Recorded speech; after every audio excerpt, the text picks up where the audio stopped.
Jadi makin ditekan, makin yakin sama Allah. Makin banyak masalah, makin yakin sama Allah. Makin berserah kepada Allah. Kok bisa kayak gitu? Ada orang yang ketika makin banyak masalah, makin ragu sama Allah. Ini Allah maunya apa sih? Gitu kan? Ketika makin banyak masalah, makin kayak mempertanyakan takdir dan ketentuan Allah. Kenapa kok saya yang ngalamin ini? Kenapa saya dari dulu gak selesai-selesai masalahnya? Kenapa justru setelah saya berhijrah malah banyak masalah? Kenapa para sahabat sebaliknya? Makin dikasih ujian, makin wa ma zadahum illa imanan wa taslima. Gak bertambah kecuali iman dan kepasrahan. Jadi dikasih ujian malah makin yakin sama Allah, bukan makin ragu. Misalnya dia ganti nih model transaksi dagangnya, bisnisnya. Yang tadi mungkin syubhat atau haram, sekarang dia pakai model transaksi bisnis yang halal aja deh, yang aman-aman aja. Gara-gara transaksi yang halal malah banyak masalah. Masih mending kalau masalahnya cuman berkurang income-nya. Ini malah ditipu orang lah, rugi segala macam.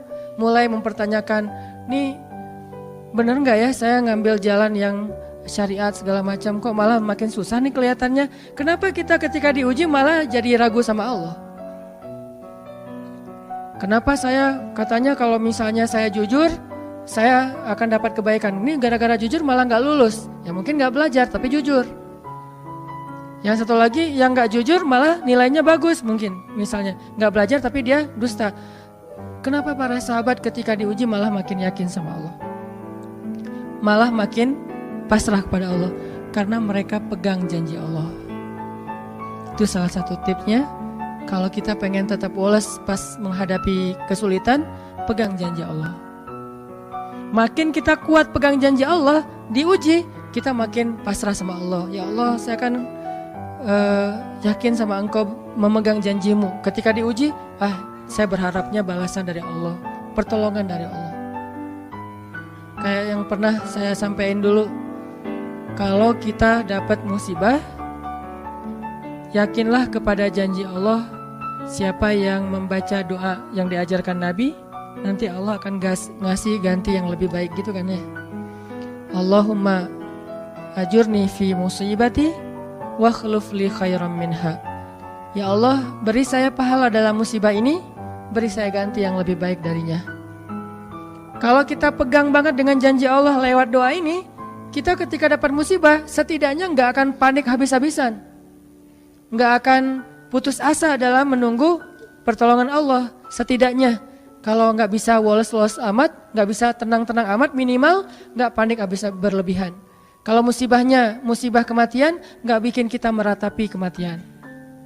Kenapa? Kita pegang janji Allah SWT.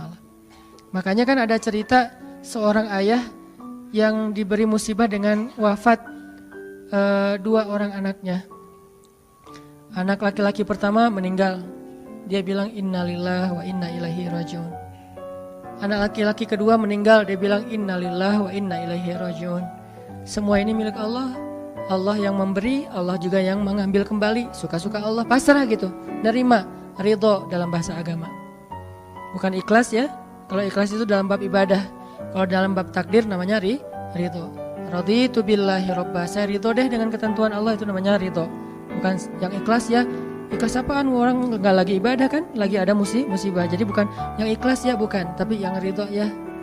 Kalau mau lebih tepat nih, tapi gak apa-apa deh, pakai bahasa kita aja. Tapi kalau mau lebih tepat maknanya, yang ridho ya, sing ridho ya gitu. Bukan sing ikhlas. Karena ikhlas itu ibadah ritual. Nah, dia ridho tuh. Innalillahi wa inna ilaihi raji'un. Innalillahi wa inna ilaihi raji'un. Yang ketiga meninggal juga. Dan dia mulai agak ragu nih. Kok gini-gini amat ya. Suatu malam dia bermimpi 2 anaknya itu dalam mimpi itu ayah ini mau jatuh ke sebuah jurang yang di bawahnya api, kayak api neraka gitu. Ditarik sama 2 anaknya, cuman gak kuat. Kata mereka, seandainya adik ada di sini pasti bisa narik nih, bisa nyelamatin ayah. Kalau adik ada di situ, kenapa cuma 2 yang nolong? Karena 2 itu yang dia ridho, yang satu lagi nggak ridho. Akhirnya cuma 2 orang yang bisa nolong dia di akhirat. Bangun dari mimpi dia sadar, oh ternyata justru Allah pengen nolong dia di akhirat dengan musibah itu. Dan buat anaknya juga kebaikan nanti di akhirat masuk surga. Akhirnya dia bilang innalillah wa inna ilaihi rajiun, astaghfirullahalazim. Hidup kadang kayak gitu. Ketika kita pegang janji Allah, ada sesuatu yang kita tunggu di dalam kesulitan hidup kita, sehingga buat kita selalu punya harapan. Tapi kalau kita nggak pegang janji Allah, kita nggak nunggu apa-apa kecuali mengeluhkan keadaan kita, dan itu bikin kita lemah. Ditolak yang pertama, innalillah wa inna ilaihi rajiun. Ya Allah, beri saya yang lebih baik darinya. Nemu nih, ditolak lagi. Lebih cantik tapi nolak juga, kan lebih sakit ya. Lebih cantik ditolak lebih sakit. Ya Allah, beri yang lebih baik lagi. Makin lama makin di puncaknya rasa sakit yang udah gak tahan, diterima. Nih happy ending nih. Ada gak ya yang kayak gitu ya? Kalau jarang ada, berarti belum mempraktekkan jurus ini nih. Kalau pengen kayak gitu, coba tes deh. Cuman kalau ngetes Allah tahu sih ya. Coba deh praktekin, bukan ngetes, praktekin. Nanti pasti kita akan ngelihat hasil yang luar biasa. Jadi pegang janji Allah. Saya kalau nggak selalu sih, kadang-kadang nih, terutama hal-hal yang masih mampu. Ada musibah kecil, langsung berpegangan pada janji Allah. Nah, ntar Allah ganti yang lebih baik. Tapi itu harus dengan bahasa hati ya, bukan dengan lisan doang nih. Wa khluf li khairam minha. Hati nggak percaya. Allah kan bermuamalah berakad dengan kita lewat hati itu teman-teman. Allah nggak berakad dengan kita lewat lisan doang.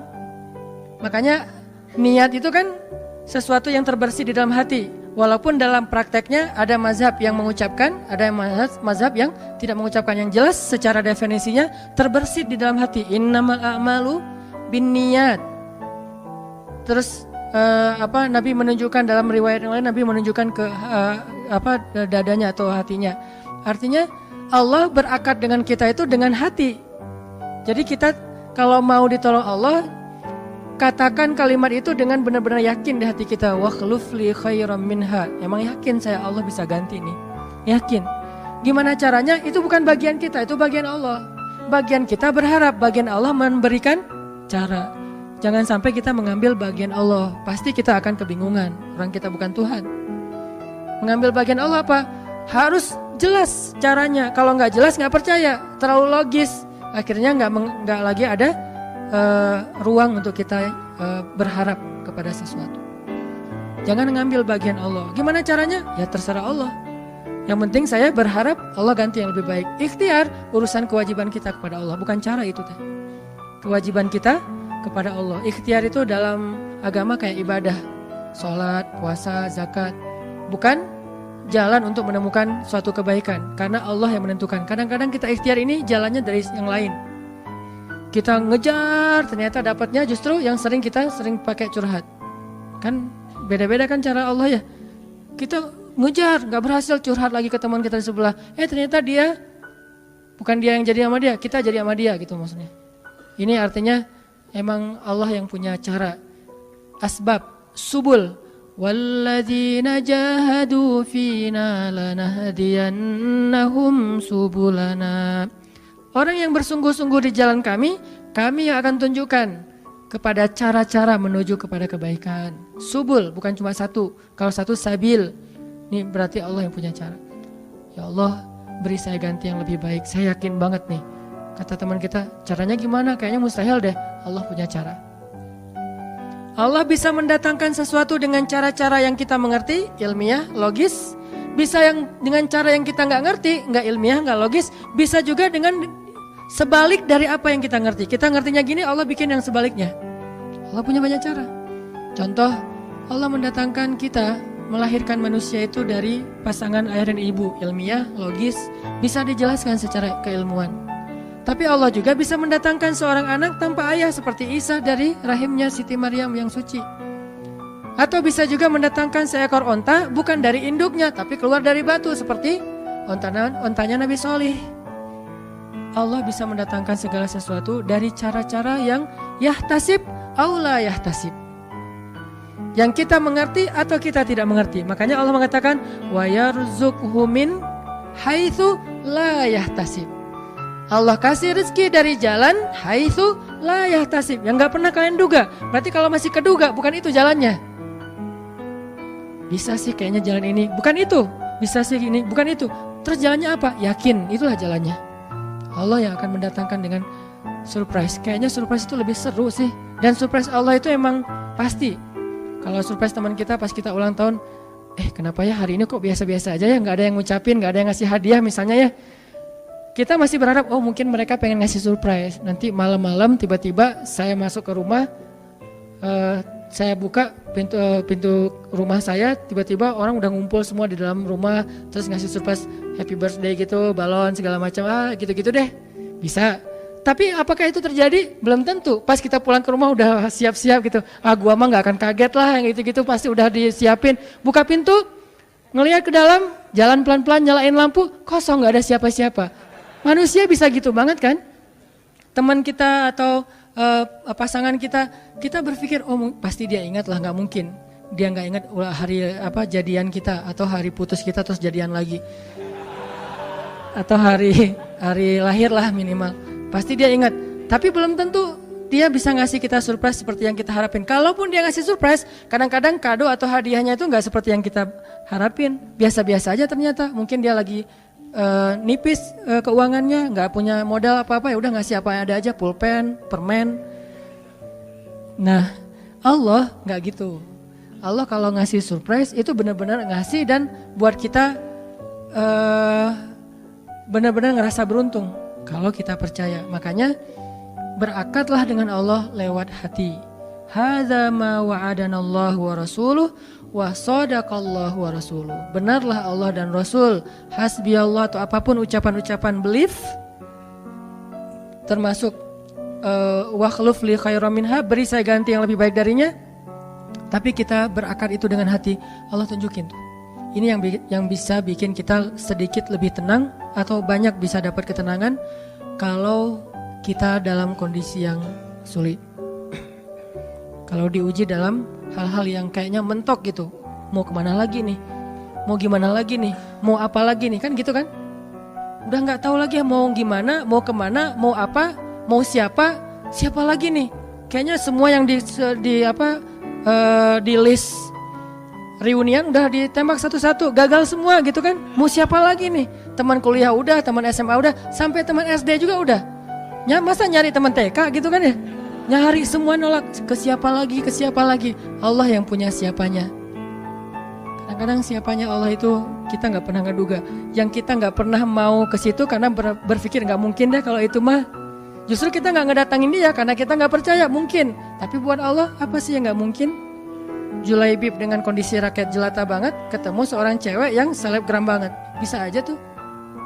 Apalagi kita yang insya Allah nggak julaibib amat lah ya. Masih kerenan dikit lah. Walaupun mungkin solehnya pasti jauh dengan Julaibib. Tapi secara fisik ya kita bukan budak. Kita bukan orang yang seperti digambarkan di dalam hadis gimana fisiknya Julaibib sangat pas-pasan. Walaupun tingkat kesolehannya jauh. Pasti sahabat itu tidak tergantikan, tidak tertandingi. Oke. Itu satu kasus di Al-Quran gimana Wallace dengan modal pegang janji Allah. Berakad kepada Allah dengan hati. Ini kata kuncinya. Berakad kepada Allah dengan hati. Dan Allah pasti la yukhliful mi'ad. Gak akan ingkar janji. Gak akan. Kalau dengan hati. Masalahnya tingkat hati juga darajat.